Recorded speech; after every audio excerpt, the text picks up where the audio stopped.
अस्सलाम वालेकुम dear 9th class. आज हम एक और टॉपिक लेके हाजिर हुए हैं और ये हमारा 5 चैप्टर का लास्ट आर्टिकल है। याद रखें, हमारा जितने भी मैंने आपको टॉपिक पढ़ाए हैं फर्स्ट सेकंड थर्ड, जो भी इसके टोटल 3 आर्टिकल हैं और तीनों जो है ना बोर्ड के हवाले से बहुत इंपॉर्टेंट लॉन्ग क्वेश्चन है। शॉर्ट क्वेश्चन भी यहाँ से बहुत से बनते हैं, लॉन्ग क्वेश्चन भी बहुत इंपॉर्टेंट है, एमसीक्यूज भी। छोटा सा चैप्टर है, अच्छे से आप इसको प्रिपेयर करना है। हमारा जो पेपर होगा आपका छुट्टियों के बाद, उसमें भी ये इंक्लूड चैप्टर आपका होगा। तो देखते हैं हमारा आज का जो आर्टिकल है, जिसका नाम है आर्टिफिशियल सैटेलाइट।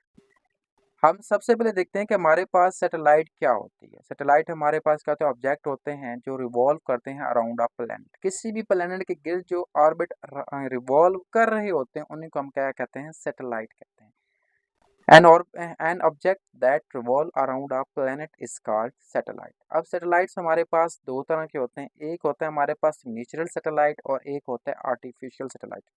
आपसे डेफिनेशन में पूछ सकता है, ये वैसे बेसिक लॉन्ग क्वेश्चन है, मैंने स्टेप बाय स्टेप लिखा है, एक एक चीज़ मेंशन की है, आपने ऐसे ही तैयार करना है स्टेप बाय स्टेप ताकि नंबर ना कटे। ठीक है, लेकिन आपने इसको एज ए शार्ट तैयार करना है। आपके इसमें से शार्ट बनते हैं। सबसे पहले वो आपको पूछ सकता है कि डिफाइन नेचुरल सैटेलाइट। आपने नेचुरल सैटेलाइट को डिफाइन करना है। आर्टिफिशियल को पूछता है डिफाइन, तो एग्जाम्पल देना नहीं, बोलना लाजमी देनी। अच्छा, सबसे पहले देखें, हमारे पास दो तरह के सैटेलाइट्स होते हैं, एक नेचुरल होती है, एक हमारे पास आर्टिफिशियल होती है। नेचुरल सैटेलाइट्स कैसी होती है, ऐसी सैटेलाइट जो हमारे पास नेचुरल में कुदरती तौर पे हमारे पाई जाती है, उसको हम नेचुरल सैटेलाइट कहते हैं। An object naturally revolving around a planet is called natural satellite. एक ऐसी सैटेलाइट जो नेचुरली तौर पे क्या होती है, रिवॉल्व कर रही है किसी प्लैनेट के गिर्द, हम उसको क्या कहते हैं, नेचुरल सैटेलाइट कहते हैं। जैसे जैसे हमारे पास मून है, मून रिवॉल्व कर रहा है अराउंड अर्थ, तो ये हमने तो नहीं भेजा, ये नेचुरली तौर पे पहले से ही प्रेजेंट था, तो हम इसको कहते हैं नेचुरल सैटेलाइट कहते हैं अर्थ की। अब दूसरी होती है हमारे पास आर्टिफिशियल सैटेलाइट। अब कम्युनिकेशन के लिए या रिसर्च पर्पस के लिए हमारे पास साइंटिस्ट ने जो है ना वो अर्थ के रिवॉल्व कुछ सैटेलाइट्स को भेजा है, तो ऐसी सैटेलाइट्स को हम कह रहे होते हैं artificial satellites. Scientists have sent many objects into space. Some of these revolve around the Earth are called the artificial satellites। Scientist ने बहुत से हमारे पास ऑब्जेक्ट जो हैं वो अर्थ के अराउंड क्या कहें भेजे हैं, जो कि क्या कर रहे हैं, रिवॉल्व कर रहे हैं अर्थ के गिर्द, उनको हम कहते हैं आर्टिफिशियल सैटेलाइट्स कहते हैं। ठीक है, आर्टिफिशियल सैटेलाइट्स की बुक्स के अंदर एग्जांपल है, वहाँ से अपने प्रॉपर एग्जांपल देख लेनी है। जीपीएस हमारे पास जो सैटेलाइट सिस्टम होता है, ये भी उसके एग्जांपल है और बहुत सी हैं। ठीक है, मैं आखिर पॉइंट पे कुछ बता भी दूंगा। अब हमने क्यों भेजी हैं, यूजेस क्या है इन सैटेलाइट्स के। इन सैटेलाइट्स के यूजेस हैं हमारे पास, जैसे कि हमारे पास आर्टिफिशियल सैटेलाइट्स है, ये कम्युनिकेशन पर्पस के लिए हमारे पास यूज होती है और रिसर्च पर्पस के लिए हम इसको यूज करते हैं। जैसे हमने वेदर फोरकास्टिंग करनी होती है, हमें पता है कि आज इतनी गर्मी है, कल बारिश होनी है, कल नहीं होनी, या हमने इसको प्रिडिक्ट कर रहे होते हैं, तो वो किसके थ्रू कर रहे होते हैं, वो हम इन्हीं सैटेलाइट्स के थ्रू वेदर फोरकास्टिंग कर रहे होते हैं। इस तरह हमने लोकेशन फाइंड करनी है, तो लोकेशन फाइंड करने के लिए हमें जीपीएस सिस्टम चाहिए होता है, जो ग्लोबल पोजीशनिंग सिस्टम जिसको हम कहते हैं, वो सैटेलाइट्स हम यूज़ कर रहे होते हैं, इसके लिए हम का यूज़ कर रहे हैं। या फिर ऐसे है कि अगर हम सहरा के इलाके में या समंदर के बीच में या एरोप्लेन के ऊपर हम सफ़र कर रहे हैं, तो हमें वहाँ पे भी कुछ मैसेजेस जो है ना वो सेंड करने होते हैं। ठीक है, सिक्योरिटी पर्पज़ के लिए डिफरेंट पर्पज़ हो सकते हैं। तो वहाँ पे तो हमारे पास ये कोई खंभे वगैरह नहीं लगे हुए, तो हम वहाँ पे कैसे सेंड करते हैं, तो उसके लिए हम यूज़ करते हैं ये सैटेलाइट्स। हम डायरेक्ट सैटेलाइट के थ्रू क्या करते हैं, कम्युनिकेट कर रहे होते हैं। तो ये डिफरेंट इसके क्या है, यूसेस हैं। अब बात करते हैं एक्सप्लेनेशन की। एक्सप्लेनेशन में आपने ये बताना है कि हमारे पास बहुत सारी सैटेलाइट्स जो है ना, बहुत से हमारे पास ऑब्जेक्ट जो है ना वो क्या है, हमारी स्पेस के अंदर छोड़े गए हैं अराउंड अर्थ के ऑर्बिट के अंदर। कुछ अर्थ के करीब हैं, ऑर्बिट में करीब हैं, कुछ अर्थ से दूर हैं। जो करीब हैं उनकी स्पीड ज़्यादा होती है, जो दूर है उनकी स्पीड कम होती है।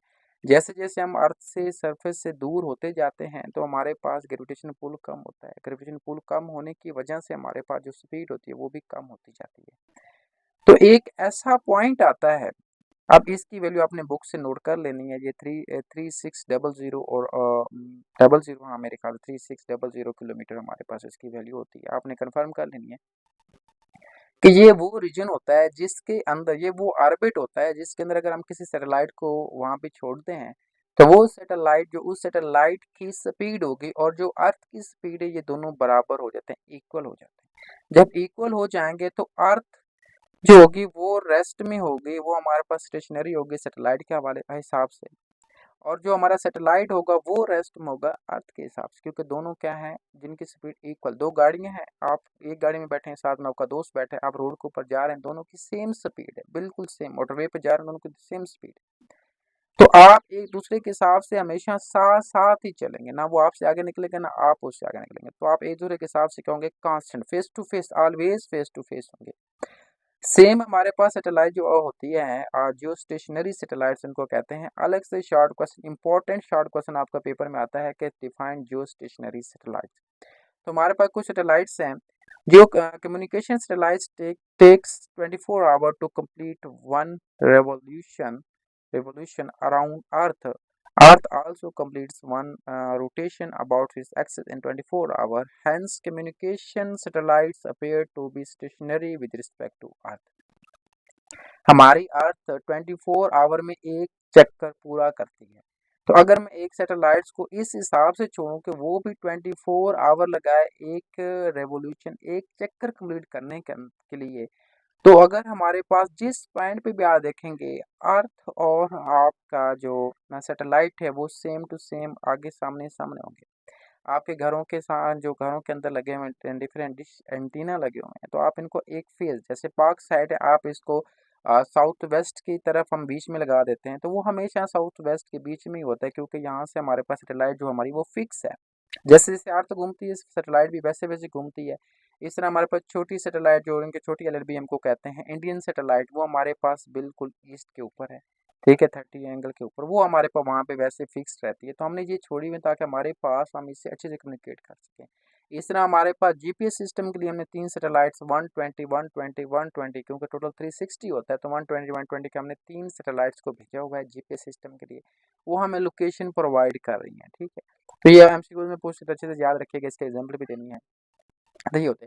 अब मैं आपको दिखा देता हूँ कि हमारे पास किस तरह से हमारे पास ये सैटेलाइट्स, हम इसको डायग्राम के लिए हम शो करते हैं। ये देखिए, ये हमारे पास अर्थ है, अर्थ का हमारे पास रेडियस आर है और सम हाइट एच।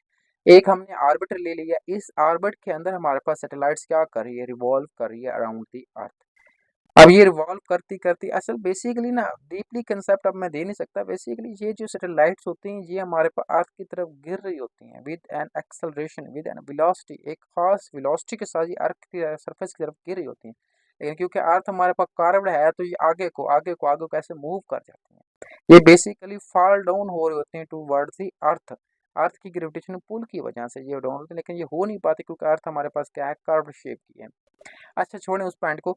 तो ये ऐसे रिवॉल्व करती है, इसके गिर क्या कर रही होती है, रिवॉल्व कर रही होती है। तो मैं यहाँ पर अगर डिफरेंट आर्बिट बनाता हूँ, इससे दूर बनाता जाऊँ, करीब बनाता हूँ, तो ये डिफरेंट आर्बिट बनेंगे। यहाँ पे जो सैटेलाइट्स होंगी उनकी स्पीड भी क्या होगी, डिफरेंट होगी। जितनी अर्थ की सरफेस की करीब होगी उतनी ज्यादा स्पीड होगी, और जितनी अर्थ की सरफेस से दूर होगी उतनी इसकी क्या होगी, कम इसकी स्पीड होती जाएगी। जितनी दूर होती जाएगी स्पीड क्या होती जाएगी, कम होती जाएगी। एक ऐसा पॉइंट आएगा जिसके अंदर सॉरी फॉर दैट, जिसके अंदर हमारी सैटेलाइट की स्पीड और हमारी अर्थ की स्पीड जो वेलोसिटी होगी वो सेम हो जाएंगी, मैच हो जाएंगे, दोनों की स्पीड बराबर हो जाएगी। ये एक दूसरे के हवाले से क्या हो जाएंगे हमारे पास, ये हमारे पास वहाँ पे बिल्कुल ऐसा लगेगा जैसे ये वहाँ पे हमारे पास रुकी हुई है, मूव नहीं कर रही। तो ऐसे पॉइंट हमारी, ऐसी सैटेलाइट को हम कौन सैटेलाइट कह रहे होते हैं, जियो स्टेशनरी सैटेलाइट। स्टेशनरी रुका हुआ होना, जियो अर्थ कहते हैं। अर्थ के हिसाब से जो हमें सैटेलाइट्स रुकी हुई रेस्ट में नजर आ रहे होते हैं, हम उनको जियो स्टेशनरी सैटेलाइट्स कह रहे होते हैं। रिसेंटली कुछ सैटेलाइट्स आपने नाइट के टाइम पे देखा होगा, एक लाइन स्टार्स की आपने देखी होगी 1 से 2 मंथ पहले, वो जारी होती है। वो सैटेलाइट्स हैं जो कि कम्युनिकेशन पर्पस के लिए हमारे इंटरनेट के लिए भेजी गई हैं, इंटरनेट की जो स्पीड है उसको अच्छा बनाने के लिए भेजी गई हैं। 42,000 सैटेलाइट्स हैं ये भेजी गई हैं। अब आप लोगों ने ये बताना है कि ये सैटेलाइट्स, इनका नाम क्या है, किसने भेजी हैं, ठीक है जी। आपने यहाँ पे आपने सर्च करना है और मुझे बताना है। ओके, ये था आज का हमारा टॉपिक, बहुत ही आसान सा टॉपिक था। Hope so you understand. Allah Hafiz.